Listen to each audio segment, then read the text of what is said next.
ఇప్పుడు నేను బోట్ల దగ్గర ఉన్నా. ఇది స్పీడ్ బోట్ అంట. ఇక్కడ కూడా లగ్జరీ బోట్ ఉంది. ఇంకా అక్కడ ఒక బోట్ ఉంది చూడండి, అక్కడ వెళ్తా. ఈ సముద్రం కాదు నా, ఏనది నా ఇదే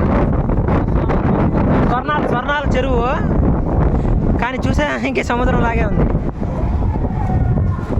లగ్జరీ బోట్. ఇప్పుడు తోలరా ఇది? తోలుతారు కదా.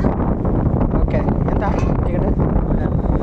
తెచ్చారు ఇక్కడ. ఆ బోట్ రావాలి.